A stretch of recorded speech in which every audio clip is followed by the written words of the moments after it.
नमस्कार विद्यार्थियों, education point Haryanvi में आपका बहुत बहुत स्वागत है। तो विद्यार्थियों, हम पढ़ रहे हैं कक्षा +2 का एनी की डायरी, एनी फ्रैंक की डायरी। तो पिछले 2 अध्यायों में हमने पढ़ा कि किस तरह से एनी और उसका परिवार एनेक्सी में आ जाता है और वहाँ आने के बाद वो अपने रहने का प्रबंध किस तरह से करते हैं। आइए पढ़ते हैं आगे। शुक्रवार 23 जनवरी 1944। मेरी प्यारी किटी, इधर के सप्ताहों में मुझे परिवार के वंश वृक्षों और राजसी परिवारों की तालिकाओं की में खासी रुचि हो गई है। मैं इस नतीजे पर पहुंची हूं कि एक बार तुम खोजना शुरू कर दो तो तुम्हें अतीत में गहरे और गहरे उतरना पड़ेगा। इस खोज से तुम्हारे हाथ और भी रोचक जानकारियां लगेंगी। हालांकि जब मेरे स्कूल के काम की बातें आती हैं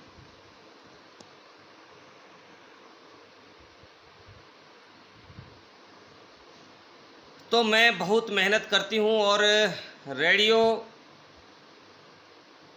पर BBC की होम सर्विस को समझ सकती हूं। इसके बावजूद मैं अपने ज़्यादातर रविवार अपने प्रिय फिल्मी कलाकारों की तस्वीरें अलग करने और उन्हें देखने में गुजारती हूं। यह संग्रह अच्छा खासा हो चुका है। मिस्टर कुगलर मुझ पर हर सोमवार कुछ ज़्यादा ही मेहरबान होते हैं और मेरे लिए सिनेमा एंड थिएटर पत्रिका की प्रति लेते हुए आते हैं। इस घर परिवार के ऐसे लोग भी जो ज़रा भी दुनियादार नहीं हैं, इसे पैसों की बर्बादी मानते हैं, लेकिन इस बात पर हैरान होते हैं कि कैसे मैं 1 साल के बाद भी किसी फिल्म के सभी कलाकारों के नाम ऊपर से नीचे तक सही सही बता सकती हूँ। बेब को अक्सर छुट्टी के दिन अपने बॉयफ्रेंड के साथ फिल्म देखने लाइन तो नहीं छूट गई, दोबारा देखते हैं। बेब जो अक्सर छुट्टी के दिन अपने बॉयफ्रेंड के साथ फिल्म देखने जाती है, शनिवार को ही मुझे बता देती है कि वे कौन सी फिल्म देखने जा रहे हैं। तो मैं फिल्म के मुख्य नायक नायिकाओं के नाम तथा समीक्षाएं फराटे से बोलना शुरू कर देती हूँ। हाल ही में मम्मी ने फिक्रा कसा कि मुझे बाद में फिल्में देखने जाने की ज़रूरत नहीं पड़ेगी, क्योंकि मुझे सारी फिल्मों की कहानियाँ, नायकों के नाम तथा समीक्षाएं ज़बानी याद हैं। समीक्षा मीन्स उनकी जो स्टोरी होती है ना भाई फिल्म की। जब भी मैं नई केस सज्जा बनाकर बाहर आती हूँ, मैं सबके चेहरों पर उग गई असहमति साफ साफ पढ़ सकती हूँ। यानी मेरे बाल संवारने का जो तरीका है वो घर वालों को ज़्यादा पसंद नहीं है। और यह भी बता सकती हूँ कि कोई ना कोई ज़रूर टोक देगा कि मैं फला फिल्म स्टार की नकल कर रही हूँ। मेरा यह जवाब है कि ये स्टाइल मेरा खुद का आविष्कार है, मजाक के रूप में ले लिया जाता है। जहाँ तक मेरे हेयर स्टाइल का सवाल है, यह आधे घंटे से ज़्यादा नहीं टिका रहता। तब तक मैं उसे बोर हो चुकी होती हूँ और सबकी टिप्पणियाँ सुनते सुनते मेरे कान पकने लग जाते हैं। मैं सीधे गुस्ल खाने की तरफ लपकती हूँ और मेरे बाल फिर से पहले की तरह उलझे और घुंघराले हो जाते हैं। तुम्हारी एन।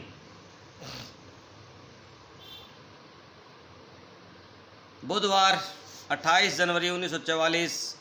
मेरी प्यारी किट्टी, आज सुबह मैं सोच रही थी कि क्या तुमने अपने आप को कभी गाय समझा है जिसे हर दिन मेरी बासी खबरें बार बार चबानी पड़ती हैं।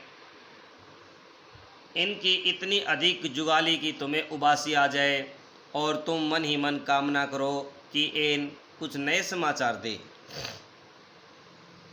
सॉरी, तुम्हें ये नाली के सड़ते पानी की तरह नीरस लगता होगा, लेकिन ज़रा मेरी हालत की कल्पना करो जिसे रोज़ रोज़ यही सुनना पड़ता है। अगर खाने के वक्त बातचीत राजनीति या अच्छे खाने के बारे में नहीं हो रही होती तो मम्मी या मिसेज़ वानदान अपने बचपन की उन कहानियों को लेकर बैठ जाती हैं जो हम 1000 बार सुन चुके हैं, या फिर डसेल शुरू हो जाते हैं। खूबसूरत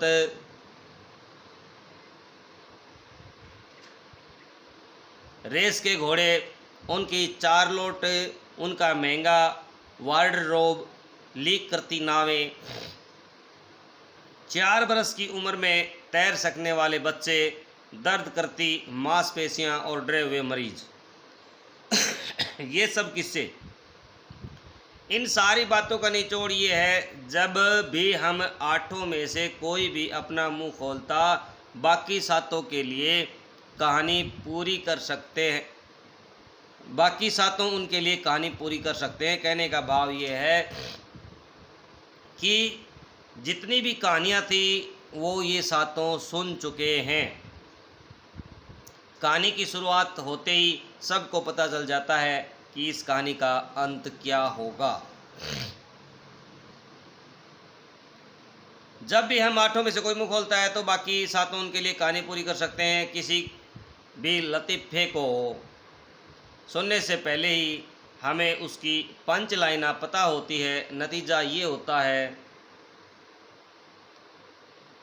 कि लतीफ़ा सुनाने वाले को अकेले हंसना पड़ता है। अलग अलग गवाले, राशन वाले, कसाई जो घरों की इन 2 भूतपूर्व मालकिनों के संपर्क में आए हैं, इतनी बार उनके चरित्र चित्रण हो चुके हैं कि हमारी कल्पना शक्ति में उनमें जोड़ने के लिए कुछ भी नहीं बचा। एनेक्सी की हालत है, यह हालत है कि यहाँ नया या ताज़ा सुनने सुनाने को कुछ भी नहीं बचा है।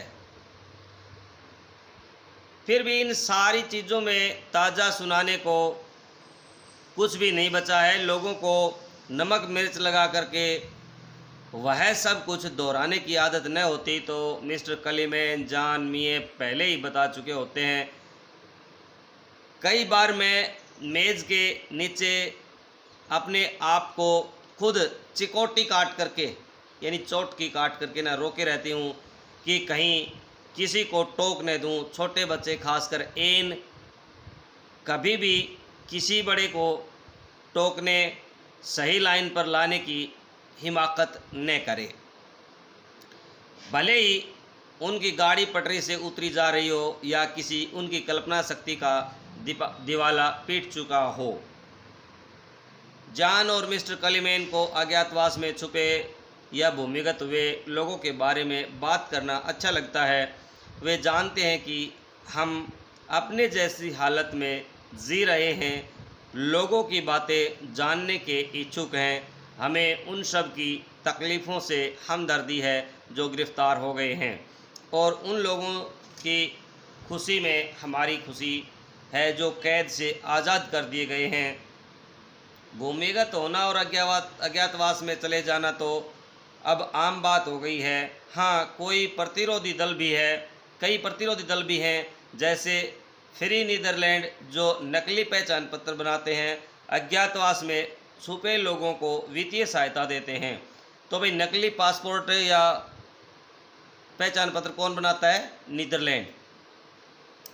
युवा ईसाइयों के लिए काम तलाशते हैं। कितनी हैरानी की बात है कि ये लोग अपनी जान जोखिम में डालकर दूसरों की मदद करने के लिए कितना काम कर रहे हैं, इसका सबसे बढ़िया उदाहरण हमारी मदद करने वालों का है, जो हमारी आज तक मदद करते आए हैं।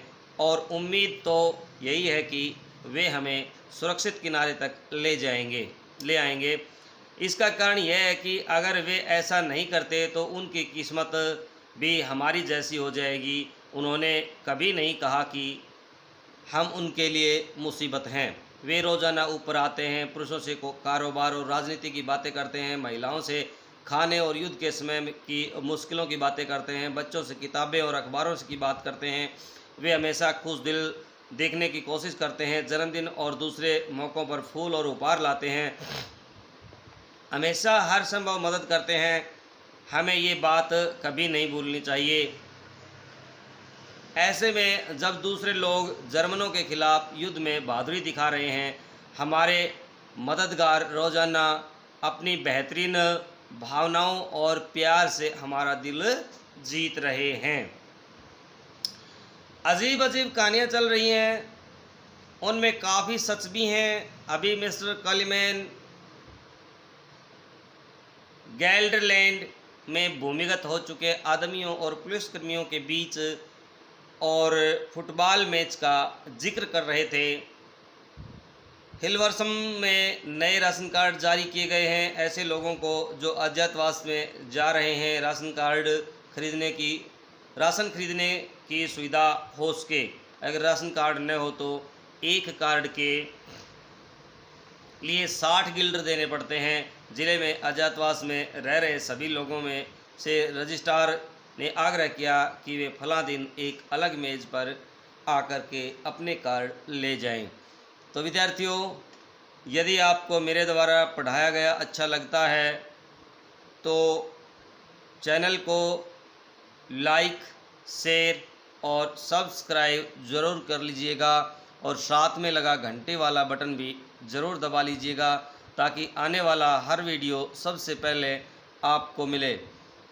विद्यार्थियों, पहले भी मैं बात कर चुका हूँ कि मैं आपका सिलेबस ठीक उसी तरह से करवा रहा हूँ जिस तरह से आपका कक्षा टीचर आपको करवाता है। और बहुत जल्द हम आपका जो सिलेबस है पूरा करने वाले हैं। केवल एक पुस्तक हमारी बाकी रहेगी, इसके बाद अभिव्यक्ति और माध्यम, उसको भी हम बहुत जल्द पूरा कर लेंगे।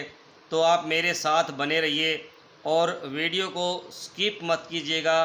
बिल्कुल शुरू से लेकर के अंत तक अच्छे से देखिएगा, ध्यान लगाकर पढ़िएगा, ताकि आपको आने वाले समय में प्रश्नों का रट्टा ना लगाना पड़े। तो बने रहिए मेरे साथ एजुकेशन पॉइंट हरियाणवी पर और बढ़ाते रहिए मेरा हौसला।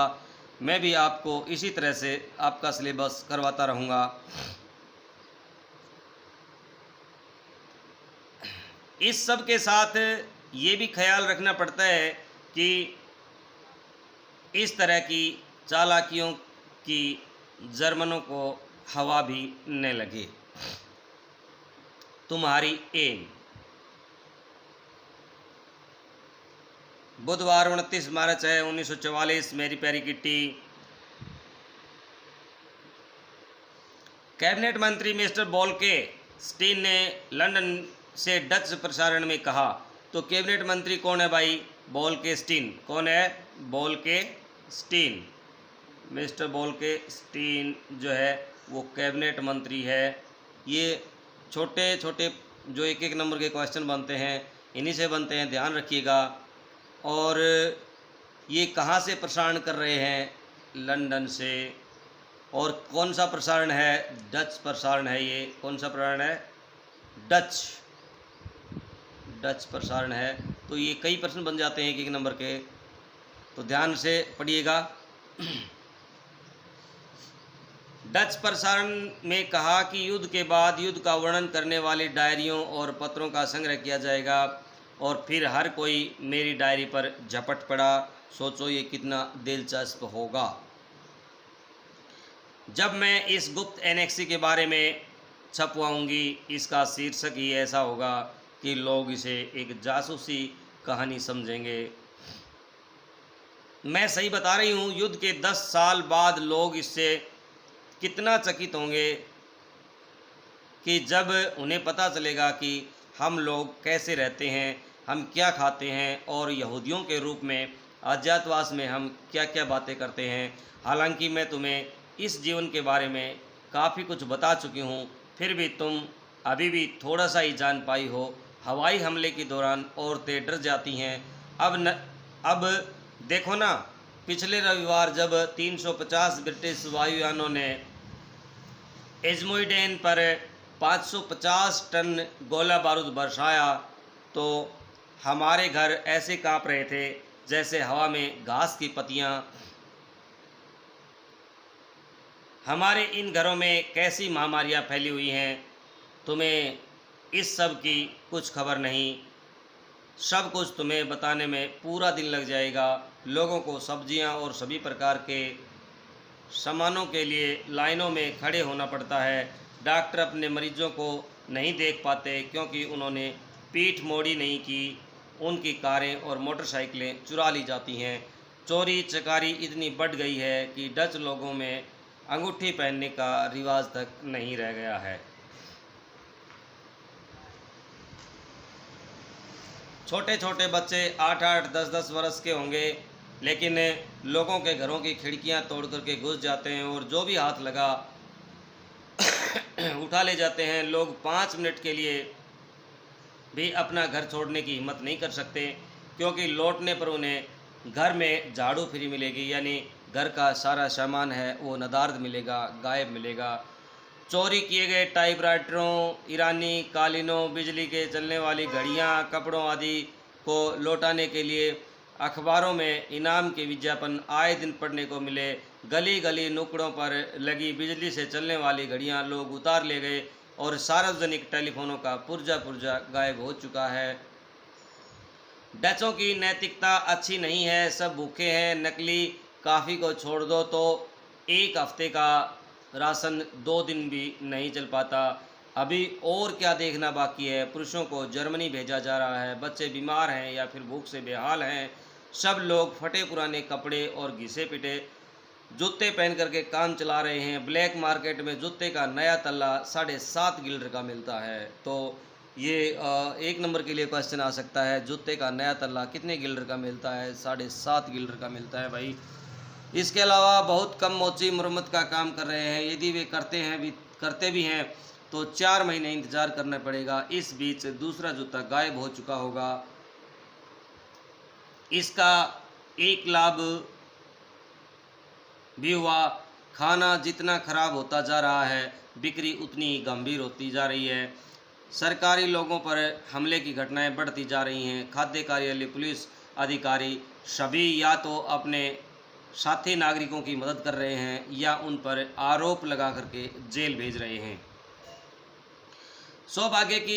सौभाग्य से बहुत कम डच लोग गलत पक्ष में हैं तुम्हारी इन। मंगलवार 11 अप्रैल 1944। मेरी प्यारी किट्टी, मेरा सिर घूम रहा है, समझ में नहीं आ रहा कहाँ से शुरू करूँ। गुरुवार जब मैंने तुम्हें पिछली बार लिखा था सब कुछ ठीक ठाक था। शुक्रवार गुड फ्राइडे, हम लोग मोनोपोली खेल रहे थे। रविवार शनिवार भी हम यही खेल खेले। दिन पता ही नहीं चला कैसे बीत गए। रविवार कोई 2 बजे का वक्त रहा होगा। तेज़ गोलीबारी शुरू हो गई, मशीन गनें चल रही थी। मर्द लोगों का यही कहना था, बाकी लोगों के लिए सब कुछ शांत था। रविवार के वक्त मेरे आमंत्रण पर पीटर 4:30 बजे मुझसे मिलने के लिए आया। पीटर ये भाई पुरुष साथी है इनका। 5:15 बजे हम ऊपर सामने वाली अटारी पर चले गए। वहाँ हम 6 बजे तक रहे। 6 बजे से 7:15 बजे तक रेडियो पर बहुत ही खूबसूरत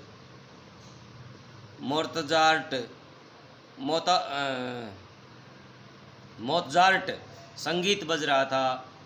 मुझे रात्रि राग बहुत ही भले लगे। मैं रसोई में तो संगीत सुन ही नहीं पाती क्योंकि दिव्य संगीत मेरी आत्मा की गहराइयों में उतरता चला जाता। रविवार के दिन पीटर स्नान नहीं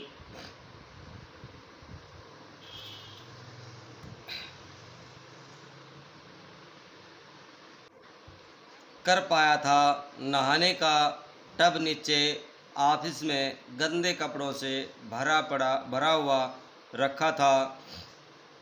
हम दोनों ऊपर अटारी पर एक साथ गए। हम दोनों आराम से बैठ सकें, इसलिए मुझे जो भी कुशन सामने नज़र आया मैं ऊपर लेती आई। कुशन होता है भाई गोल तकिया जो होता है ना, गोल तकिया होता है, कुशन कहते हैं उसे।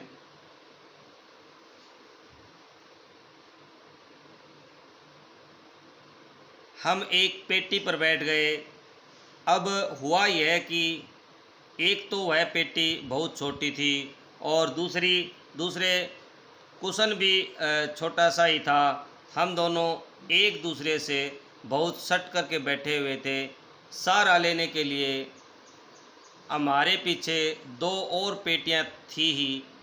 मौसी हमें कंपनी देने के लिए साथ आई हुई थी। अचानक 8:45 मिस्टर वानदान ने सीटी बजाई और पूछा कि कहीं हम मिस्टर डसेल का कुशन तो नहीं ले आए। हम कूदे और कुशन लेकर सीधे नीचे आए। बिल्ली और मिस्टर वानदान, मौसी बिल्ली का नाम है भाई, बिल्ली और मिस्टर वानदान हमारे साथ थे। यह कुशन ही सारे झगड़े की जड़ था। डसेल इसलिए खपा थे कि मैं वो तकिया उठा लाई थी जिसे वे कुशन की तरह इस्तेमाल करते थे। उन्हें डर था कि उनके तकिए पर पिस्सू चिपक जाएंगे। उन्होंने सारे घर को सिर पर उठा रखा था क्योंकि हम उनका कुशन उठा लाए थे। बदला लेने की नीयत से पीटर और मैंने उनके बिस्तर में 2 कड़े बुरुश घुसेड़ दिए। लेकिन जब मिस्टर डसेल को ने तय किया कि जाकर अपने कमरे में बैठेंगे तो हमें ये बुरुश निकाल लेने पड़े। इस छोटे से प्रहसन पर हम हंसते हंसते लोटपोट हो गए। प्रहसन होता है बेटा छोटा नाटक जिसको हम प्रहसन बोलते हैं।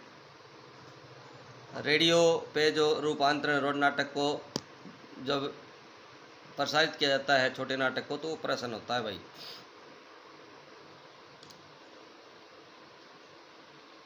लेकिन हमारा हंसी मजाक जल्दी ख़त्म हो गया। 9:30 पीटर ने हौले से दरवाज़ा खटखटाया और पापा से कहा कि वे ज़रा ऊपर आएं। उसे अंग्रेज़ी के एक कठिन वाक्य में दिक्कत आ रही है। मुझे तो दाल में कुछ काला नज़र आ रहा है। मैंने मार्गोट से कहा तय है पीटर ने किसी और बहाने से बात कही है। जिस तरीके से मर्द लोग बात कर रहे हैं मैं शर्त लगा करके कह सकती हूँ कि सेंधमारी हो रही है। पिताजी मिस्टर वानदान और पीटर लपक करके नीचे पहुंच गए। मार्गोट, माँ, मिसेज वानदान और मैं ऊपर इंतज़ार करते रहे। 4 डरी सहमी औरतें बातें ही कर सकती हैं जब तक हमें नीचे जोर का धमाका नहीं सुना। हम बातों में लगी रही। उसके बाद का मामला है मेरा सोचना सही था। उसी वक्त गोदाम में सब कुछ शांत हो गया। घड़ी ने 9:45 बजाए। हमारे चेहरे का रंग उड़ चुका था। इसके बावजूद कि हम डरे हुए थे हम शांत बने रहे। आदमी लोग कहाँ थे? आदमी लोग कहाँ थे? ये धमाके की आवाज़ कैसी थी? क्या वे लोग सेंधमारों के साथ लड़ रहे थे? हम डर के मारे सोच भी नहीं पा रहे थे। हम सिर्फ इंतज़ार ही कर सकते थे। 10 बजे सीढ़ियों पर कदमों की आवाज़ें आई। पापा का चेहरा पीला पड़ा हुआ था। वे नर्वस थे, बेचैन थे। पहले वे भीतर आए। उनके पीछे मिस्टर वानदान। अब डरने का वक्त भी नहीं बचा था। बत्तियां बुझा दी गई थी। मैंने फटाफट एक जैकेट उठाई और हम ऊपर जा कर के बैठ गए। हमें कुछ भी बताने वाला कोई भी नहीं था।